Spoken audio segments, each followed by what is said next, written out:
Hello, friends. This is Dave Hurwitz, executive editor at ClassicsToday.com, here with 30 great symphonies that I couldn't live without that end quietly. We're doing a whole series on the power of quiet music in the classical tradition, and some of these symphonies, which end quietly, are the most compelling and gripping and amazing works in the entire repertoire. The fact that they end quietly may or may not be the kiss of death in terms of getting them programmed. That's the problem. People don't want things that end quietly, especially if they're big and long and complex and take up a whole half of a concert.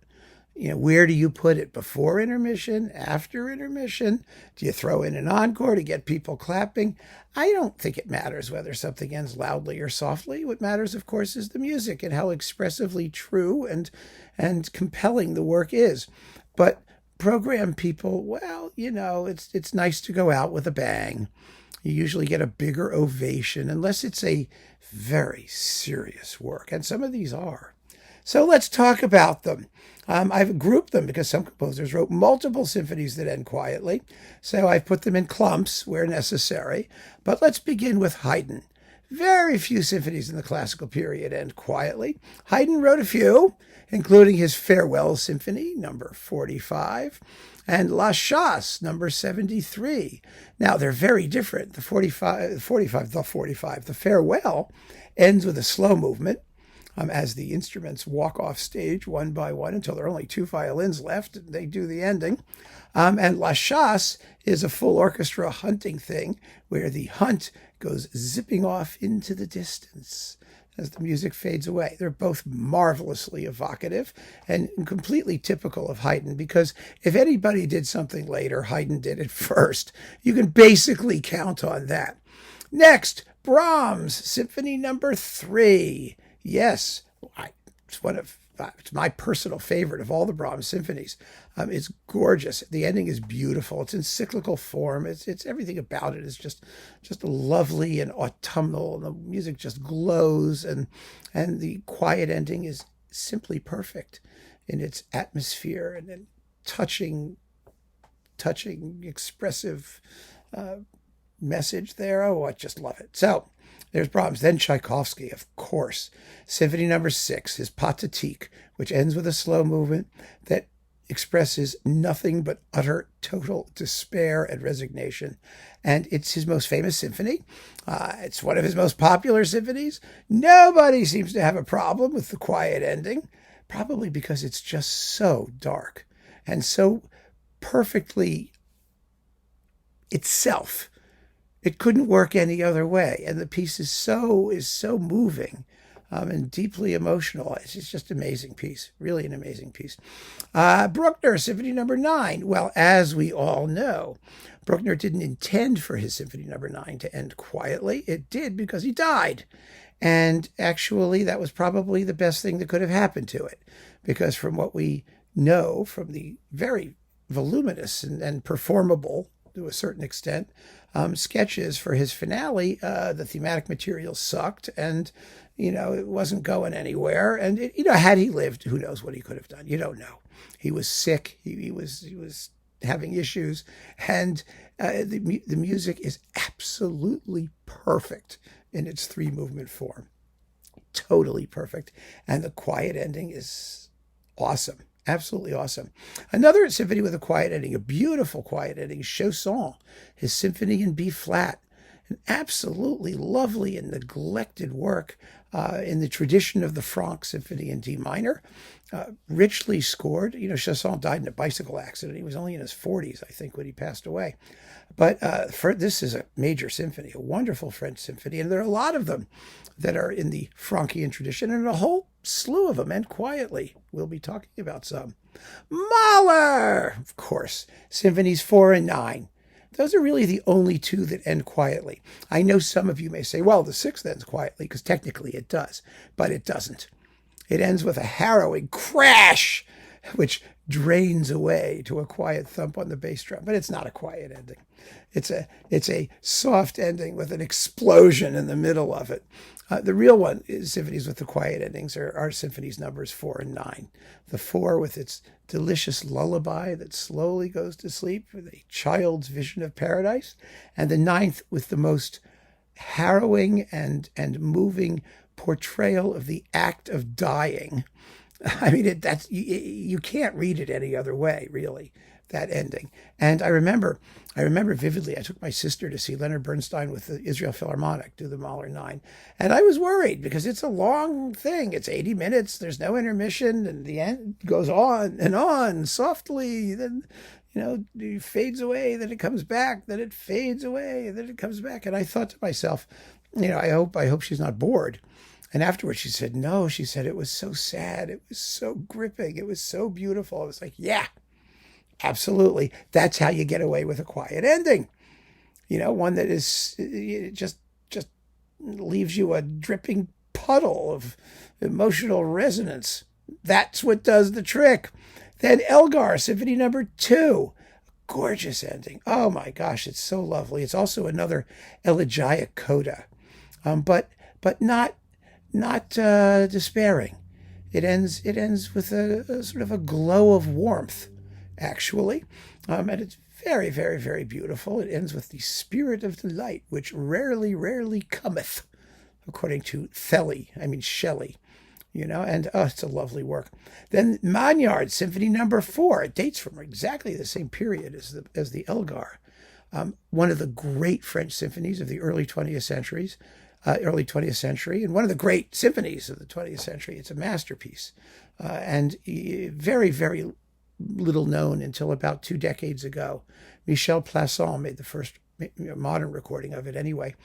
And since then, it's been recorded half a dozen times, and it's stunning, absolutely stunning. And the end is another one of those absolutely perfect endings. It has a motto theme, and the motto theme concludes the first movement and the finale. It goes, ya da da da da da da. I can't do it. Ahem.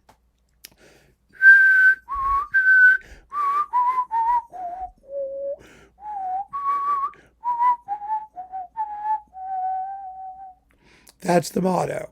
And that's what ends the first movement and finale. And in the first movement, it ends with a hollow, like a fifth, an empty chord. It needs its third, and it gets it at the very end of the symphony. Beautiful, consoling, lovely major chord. Oh, gosh, it's amazing. Sibelius, Symphony No. 6.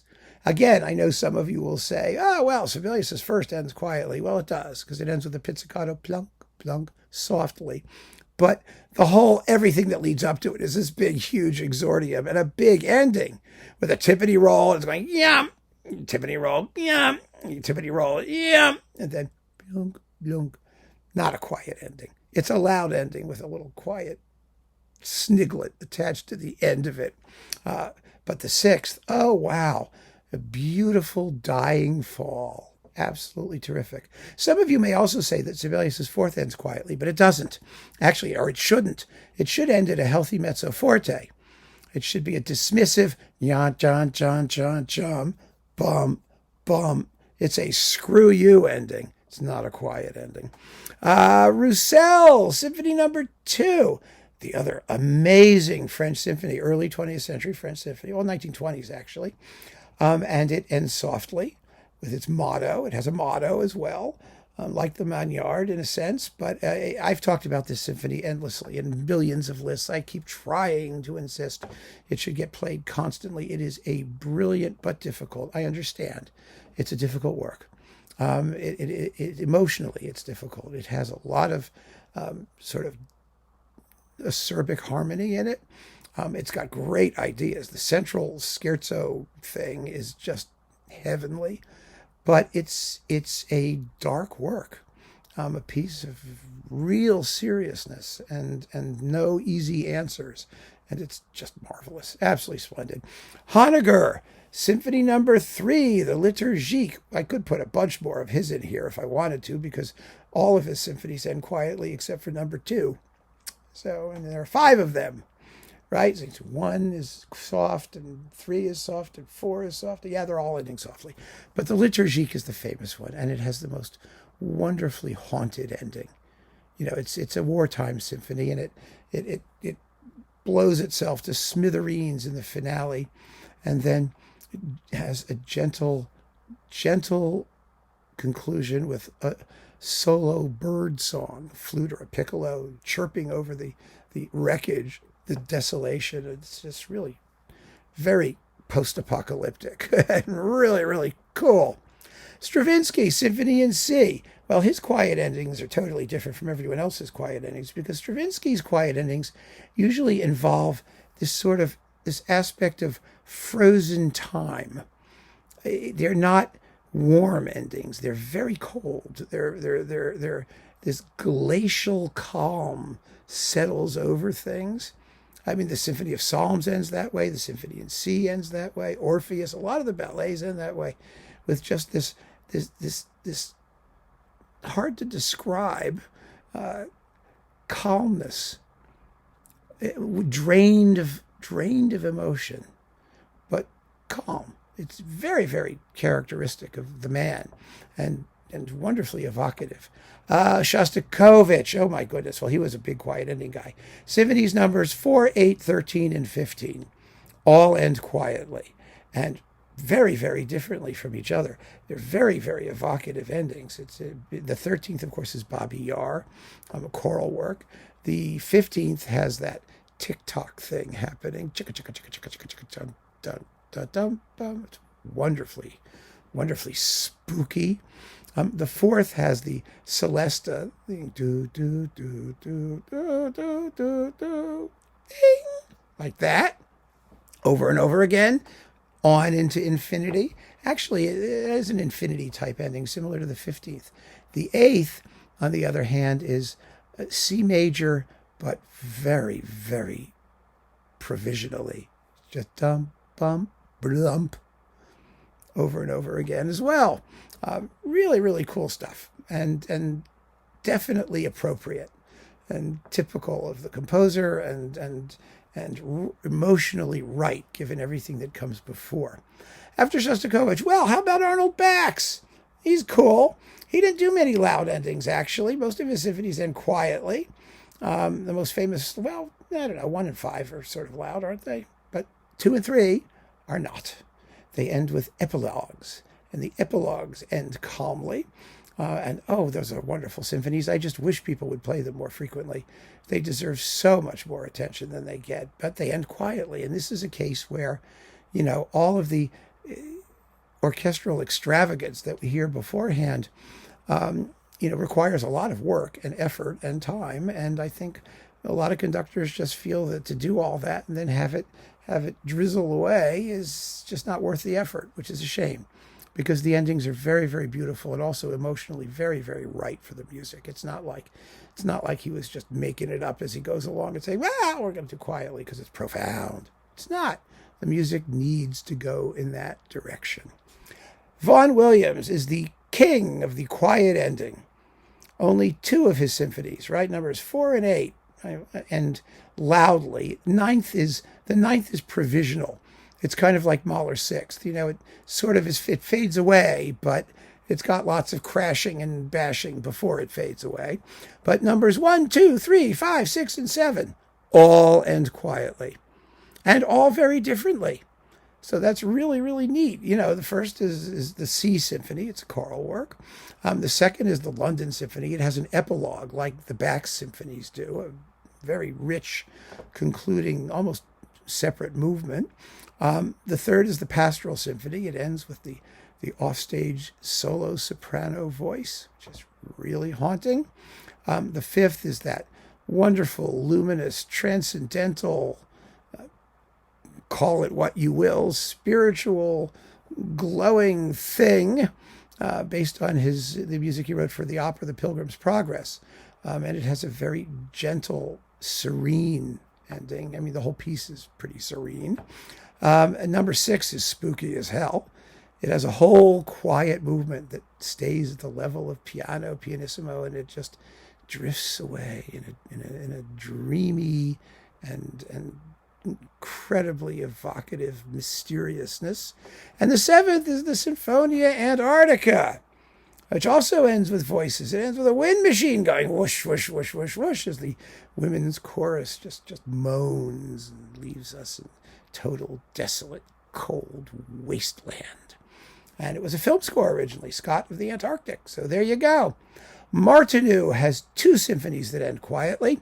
The 3rd, which is just the opposite of the Mahler 6th and the Mahler 6th and the other one I was talking about that was bangy and whatever. It has a soft ending with a couple of loud thuds in between, but it's basically a quiet ending because it's worked its way along to a quiet ending all the way through the finale.